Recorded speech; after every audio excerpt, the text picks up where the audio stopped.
লিথুনিয়ার একটা সুন্দর জায়গায় আমরা এসেছি, টাকাই ক্যাসেল। ছোট একটি আইল্যান্ড, পানির উপরে, লাইক লেকের উপরে ভাসমান। আহা, জাস্ট দেখেন প্রকৃতির সৌন্দর্য।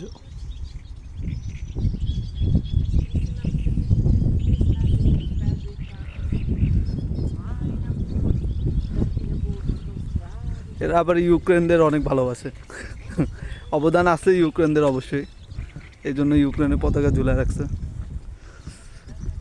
আহা হা, এই সৌন্দর্য দেখলে লাখ টাকা দিলেও মনে করেন যে আর বাংলাদেশে ফিরতে মন চাইব না।